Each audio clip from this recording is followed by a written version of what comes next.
Hi viewers, welcome to our channel. ప్రస్తుతం మనతో పాటు దామ బాలాజీ గారు సీనియర్ జర్నలిస్ట్ ఉన్నారు. వారితో ఒకసారి మాట్లాడదాం. సార్ నమస్కారం. నమస్తే. సార్ హైడ్రా రంగనాథ్ గారి పైన ఎన్హెచ్ఆర్సీ వాళ్ళు కేసు నమోదు చేశారు సార్. మరి ఇది ఏ కారణాల చేత ఈ కేసు నమోదు చేశారు, ఏం జరిగే అవకాశం ఉంది సార్, దీని డీటెయిల్స్ ఏంటి? హైడ్రా రోజుకొక వివాదం చుట్టుముడుతుంది హైడ్రాను. సో కొత్తగా రంగనాథ్కి ఆయన మీద పర్సనల్గా ఒక కేసు నమోదైంది. ఇది నిన్న మనం చెప్పుకున్నాం. యాక్చువల్గా కూకట్పల్లిలో ఒక పెద్ద ఆవిడ ఆత్మహత్య చేసుకుంది. ఆమె పేరు బుచ్చమ్మ. ఆ బుచ్చమ్మ కుటుంబం ప్రధానంగా ఆమెకు 3 కూతుర్లు. ఆ 3 కూతుర్లకి ఒక ఇల్లు ఇచ్చింది ఆమె. ఇప్పుడు ఆ ఇంటిని కూల్చేస్తారు అని చెప్పి ఆమె భయపడి ఆత్మహత్య చేసుకుంది. అయితే మేము ఆ ఇంటిని కూల్చడానికి ఆమెకు నోటీసులు కానీ ఏమి ఇవ్వలేదని రంగనాథ్ క్లియర్ చేశాడు. మేమేమి ఆ ఇంటిని కూల్చాలనుకోలేదు, అనవసరంగా ఆమె ఊహించుకొని ఉండొచ్చు అని అన్నాడు. కాకపోతే ఇక్కడ ఏంటంటే రంగనాథ్ ఒకటి చెప్తాడు, గ్రౌండ్లో వేరే జరుగుతున్నట్టుగా మనకు కనబడుతుంది. ఎందుకంటే ఎవరైనా ఊహించుకొని ఎందుకు ఆత్మహత్య చేసుకుంటారు? సో చుట్టుపక్కల ఇప్పుడు మార్క్ చేసేసి వెళ్తున్నారంటే అర్థమేమి? మళ్ళీ వచ్చి కూలగొడతారనే కదా. ఇప్పుడు మన ఇల్లు వచ్చి సర్వే చేసి మార్క్ చేస్తుంటే మనకి టెన్షన్ రాకుండా ఉంటుందా? ఎందుకంటే ఆల్రెడీ కూలగొడతా ఉన్నారు వీళ్ళు. రంగనాథ్ ఏం చెప్తున్నాడు, కొత్తగా కట్టే వాటిని కూలగొడతామని ఆయన చెప్తాడు. కానీ బాధితులు ఏం చెప్తున్నారు, మేము 25 ఏళ్ళుగా ఉన్నాం, 30 ఏళ్ళుగా ఉన్నామని చెప్తున్నారు. సో ఈ ప్రాబ్లమ్స్ అయితే ఉన్నాయి. ఆయనకి ఇవంతా గ్రౌండ్ లెవెల్లో రియాలిటీ తెలియదా? మేమేమో పక్కా వెళ్తున్నాము, సర్వే చేస్తున్నాము, దాని మీద చదువుతున్నాము, అన్నీ చేసి మేము వెళ్తున్నామని ఆయన అంటున్నాడు. కానీ బాధితులు చూస్తే పెద్ద ఎత్తున బాధితులు వస్తున్నారు. నిన్న బీఆర్ఎస్ తెలంగాణ భవన్ బీఆర్ఎస్ ఆఫీస్లో మాట్లాడిన వాళ్ళు మనం చాలా మందిని చూస్తాం. మన ఛానల్లో కూడా వచ్చింది. వాళ్ళు మహిళలు చాలా మంది చాలా ఆవేదనతో మేము పైసా కూడగట్టుకొని కడుపుకి సరిగా తినకుండా దాన్ని సేవ్ చేసుకొని మేము ఇల్లు కట్టుకున్నాము. మాకు 10 ఏళ్లకు ముందు 20 ఏళ్లకు ముందు అనుమతులు ఇచ్చారు. అనుమతులు అన్నీ తీసుకొని మేము ప్రాపర్గా లీగల్గా కట్టుకుంటే ఇప్పుడు సడన్గా వచ్చి దాన్ని కూల్చేస్తే మేము నైట్ ఎక్కడికి వెళ్ళాలి? వీళ్ళు డబుల్ బెడ్రూమ్ ఇస్తామంటారు, ఎప్పుడు ఇస్తారు అని చెప్తున్నారు. నిన్న దానకిషోర్ అని ఇక్కడ మున్సిపల్ శాఖ ప్రిన్సిపల్ సెక్రటరీ ముఖ్య కార్యదర్శి ఆయన ప్రెస్ మీట్ పెట్టాడు మన రంగనాథ్తో కలిసి. ఆయన ఏం చెప్తున్నాడు, మేము ఈ ఇప్పుడు మూసీ మీద పడ్డారు ప్రధానంగా. మూసీ రివర్ ఫ్రంట్ సంబంధించి ఏరియల్ సర్వే చేసాము. అందులో 10,660 ఇళ్ళు బఫర్ జోన్లో ఉన్నాయి. అంటే వీళ్ళు కూలగొట్టాల్సింది 10,660 ఇళ్ళు. సో ఈ కూలగొట్టడానికి మేము ప్లాన్ చేస్తున్నాము. బట్ మేమేమి అన్యాయంగా కూలగొట్టము, వీళ్ళ అందరికీ ఇళ్ళు ఇస్తాము, డబుల్ బెడ్రూమ్ ఇల్లు. ఇప్పటికే 50 ఫ్యామిలీలను ఒప్పించి వాళ్ళకి ఇల్లు ఇచ్చి దూరంగా 14 ప్లేసుల్లో మేము ఇళ్ళు ఇస్తున్నాము. వీళ్ళని 14 ప్లేసుల్లోకి పంపిస్తాము. అయితే ఇళ్ళు సరిపోవట్లేదు. మాకు మామూలుగా అయితే 10,000 ఇళ్ళు కావాలి, కానీ 4-5 వేల ఇళ్ళే ఉన్నాయి. మేము 15,000 ఇళ్ళకి గవర్నమెంట్ని అడుగుతున్నాం, 700 కోట్లు ఇమ్మని. సో అది ఇస్తే మిగతా ఇళ్ళు కూడా మేము కంప్లీట్ చేస్తామన్నాడు. ఈ ప్రాసెస్ ముందుగా మీరు ఇల్లు ప్రాసెస్ కంప్లీట్ చేసి ప్రజల్లో చైతన్యం తీసుకొచ్చి ప్రజల్ని కన్విన్స్ చేసి తర్వాత వాళ్ళ ఇల్లు సర్వేలు మార్కింగ్లు చేస్తే సరిపోయేది.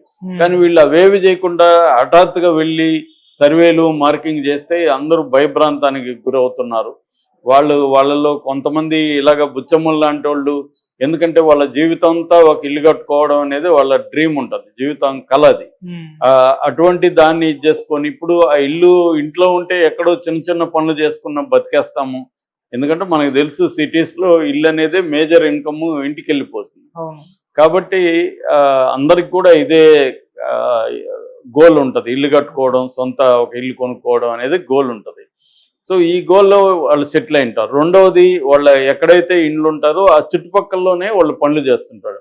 ఒక డ్రైవర్ కావచ్చు, ఒక ప్లంబర్ కావచ్చు, ఇంకొక చిన్న పనులు చేసుకునే మగవాళ్ళు ఆ చుట్టుపక్కలనే వాళ్ళ ఖాతాలు ఉంటాయి.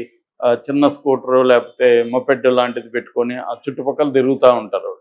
అట్లాగే ఆడవాళ్ళు ఆ చుట్టుపక్కలనే ఇళ్లలో పని చేసుకోవడం, ఇంకోటి చేసుకుంటారు. ఈ లైవ్లీహుడ్ అంతా వీళ్ళని డిస్ప్లేస్ చేయడం ద్వారా వీళ్ళు డబుల్ బెడ్రూమ్ ఇచ్చే ఏరియాల్లో వీళ్ళకి అవన్నీ ఉండాలి, లైవ్లీహుడ్ ఫెసిలిటీస్ ఉన్నాయి. మరి అవి వీళ్ళు కల్పిస్తారా? అది కూడా కల్పిస్తామని అంటున్నారు. మరి ఆ వైపుగా ఏం చేస్తున్నారు? ఇది ఒక ప్రశ్న. రెండో ప్రశ్న, వీళ్ళు ఫస్ట్ చెప్పింది ఏంది, రేవంత్ రెడ్డి అనేకసార్లు చెప్పింది ఏంటి, మేము అతిపెద్ద పెద్ద డబ్బున్న వాళ్ళు ఆక్యుపై చేసుకున్నారు, మనం తెలుసో తెలియక అనేక పాపాలు చేస్తుంటాం, దాన్ని కడుక్కోవడానికి నేను ఇలాంటివి చేస్తున్నాను, సో ముందు పెద్దవాళ్ళవి కూలగొడతాము అని చెప్పారు. సో దానికి అనుగుణంగానే ఎన్ కన్వెన్షన్ కూలగొట్టారు, కొంత పల్లం రాజు వాళ్ళ బ్రదర్ ఆనందరాజు కొట్టారు, ప్రో కబడ్డీ వాళ్ళది కొట్టారు, కొన్ని రకాల విల్లాలు కూలగొట్టారు. ఆ తర్వాత వాటి జోలికి వెళ్ళలేదు, ఎక్కడ పెద్దవి కూలగొట్టినట్టుగా మనకు తెలియదు, ఏ పార్టీలకు సంబంధించి పెద్దవాళ్ళ జోలికి వెళ్ళలేదు. ఓవైసీ ఆస్తులు అన్నారు, ఆయన పల్లా రాజేశ్వర రెడ్డి ఆస్తులు అన్నారు, మన కేటీఆర్ జన్వాడ ఫామ్ హౌస్ అన్నారు, ఇవన్నీ అన్నారు. ఇప్పుడేమో నిన్న కూడా జన్వాడ ఫామ్ హౌస్ని మేము కోల్చమని రంగనాథ్ స్టేట్మెంట్ ఇచ్చాడు. అది ఎందుకంటే 110 జీవో కింద ఉంది, దానికి మా పరిధిలో లేదని అన్నాడు. సో ఏదేమైనా పెద్దవాళ్ళ జోలికి వెళ్లకుండా వీళ్ళు middle class, lower middle class, poor పీపుల్ల ఇండ్లని కూలగొట్టే కార్యక్రమంలోకి హైడ్రా ఎంటర్ అయింది. దీనివల్ల రేవంత్ రెడ్డికి ఖచ్చితంగా నెగిటివ్ అయ్యే అవకాశం ఉంది. అట్లాగే బీఆర్ఎస్ యాక్టివ్ అయింది ఈ మధ్యకాలంలో మనం చూస్తే, ఎందుకంటే వాళ్ళు గమ్మని ఆఫీసులో ఉన్న ప్రజలే వాళ్ళ దగ్గరికి వెళ్తున్నారు మా సమస్యలు ఇవని, కాబట్టి వాళ్ళు కూడా ఈ ఆపర్చునిటీని వదులుకోరు కదా, వాళ్ళు కూడా ఇప్పుడు రంగంలో దిగుతారు. అసలు రేవంత్ రెడ్డి హైడ్రాన్ తీసుకురావడం వెనకే రేవంత్ రెడ్డికి ఉన్న లక్ష్యం ఏంటి? ఆయన చెప్పే చెరువుల విముక్తి కార్యక్రమం పక్కన పెడితే రాజకీయ లక్ష్యం ఏంటి? హైదరాబాద్ చుట్టుపక్కల గ్రేటర్ హైదరాబాద్ పరిధిలో కాంగ్రెస్ బలహీనంగా ఉంది, బీఆర్ఎస్ స్ట్రాంగ్గా ఉంది. బీఆర్ఎస్కి మొత్తం సాలిడ్గా ఇక్కడ గెలిచారు. అయితే ఎంపీ సీట్లలో చేంజ్ వచ్చింది, అది వేరే వ్యవహారం. సో దీన్ని మార్చాలంటే రేవంత్ రెడ్డి హైదరాబాద్ చుట్టుపక్కల మనం ప్రజల్లోకి వెళ్ళాలంటే, ప్రజల్లో మంచి పేరు తెచ్చుకోవాలంటే ఈ చెరువులను కానీ విముక్తి చేస్తే, ఎందుకంటే వరదలతో సఫర్ కానీ ప్రజలు లేరు హైదరాబాద్లో, ప్రతి ఏరియా కొద్దిగా వర్షం పడినా కూడా మునిగిపోతుంది. సో దీన్ని మనం నివారించగలిగితే మనం శాశ్వతంగా గుండెల్లో నిలిచిపోతాం అనేది ఆయనకు ఉంది. అది మంచి లక్ష్యమే, అది రాజకీయంగా ఆయనకు ఉన్నప్పటికీ కూడా ప్రజలు ఖచ్చితంగా హైడ్రా వల్ల మంచి లక్ష్యమే. ఇప్పుడు నిన్న దానకిషోర్ చెప్పినట్టుగా ఓఆర్ఆర్ పరిధిలో 560 చెరువులు ఉంటే 503 చెరువులు ఆక్యుపేషన్ గురైనాయి, బఫర్ జోన్లలో ఫుల్ ట్యాంక్ లెవెల్ ఎఫ్ఎల్టీ దీంట్లో ఉన్నాయి, వాటిని మేము ముక్తి చేస్తామని చెప్తున్నాడు. అట్లాగే ఓఆర్ఆర్ బయట 2693 చెరువులు ఉంటే 2052 చెరువులు ఆక్రమణలకు గురైనాయి అనేది కూడా దానకిషోర్ చెప్పాడు నిన్న. ఇదంతా ఈ లక్ష్యం బాగానే ఉంది, మంచిదే. కాకపోతే చేయాల్సిన, చాలాసార్లు నేను చెప్తున్నాను, వాళ్ళకి ఒక ప్రయారిటీ లిస్టు ముందు ఎవరిది కూలగొట్టాలి, ఏ చెరువును ముందు విముక్తి చేయాలి, ఒక ప్లాను, ఇదేమీ లేకుండా ర్యాండమ్గా నాగార్జున ఎందుకు కూలగొట్టారు, ఇంకొకరిది ఎందుకు కూలగొట్టలేదో తెలియదు, ఒక ర్యాండమ్గా పోయి కూలగొట్టడం మనకు కనబడుతుంది. ఆ తర్వాత ఏమో పెద్దవాళ్ళని పక్కన పెట్టి బడుగు జీవుల మీదకి వెళ్ళారు. సో ఇది ప్రాబ్లం అవుతుంది. ఇప్పుడు ముందు పెద్దవాళ్ళు చేస్తే వీళ్ళు కూడా మెంటల్గా రెడీ అవుతారు, వీళ్ళకి కొంత టైం ఇవ్వాలి. చాలామంది నిన్న ఆడవాళ్ళు మాట్లాడినప్పుడు ఇదే మాట్లాడుతాం, మీ తమ్ముడికి 30 రోజులు ఇస్తారు, మాకు 30 నిమిషాలు కూడా ఇవ్వకుండా వచ్చి కొట్టేస్తున్నారు అని వాళ్ళు ఆవేదన వ్యక్తం చేస్తున్నారు. సో ఇది అంటే ఒక మెథడ్ ఇన్ మ్యాడ్నెస్ అంటారు, ఒక మెథడ్ లేకుండా హైడ్రా అనేది ఒక పవర్ ఉంది కాబట్టి మనం ఇష్టం వచ్చినట్టు వెళ్తున్నామా అన్నది జరుగుతున్నట్టు కనబడుతుంది. దీనికి ఇటువంటి అంటే ప్రభుత్వాలు రాజ్యాంగాన్ని ప్రజల హక్కులకు భంగం కలిగించే విధంగా వెళ్ళినప్పుడు వ్యవస్థలు కొన్ని చెక్స్ అండ్ బ్యాలెన్సెస్ అనేవి మన ఇండియన్ కాన్స్టిట్యూషన్లో ఉన్నాయి. సో కోర్టులు కావచ్చు, ఎన్హెచ్ఆర్సి అంటే నేషనల్ హ్యూమన్ రైట్స్ కమిషన్ కావచ్చు, ఇలాంటివి ఉన్నాయి. ఇప్పుడు ఈ బుచ్చమ్మ ఫ్యామిలీ ఆత్మహత్య చేసుకున్న ఫ్యామిలీ ఎన్హెచ్ఆర్సికి కంప్లైంట్ చేశారు.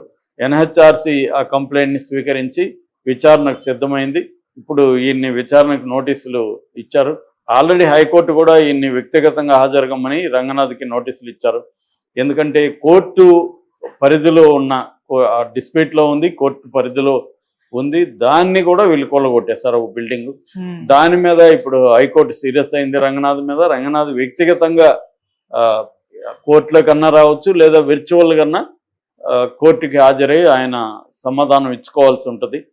సో మెల్లమెల్లగా కోర్టులు, ఇతర ఎన్హెచ్ఆర్సి లాంటి రాజ్యాంగ సంస్థలు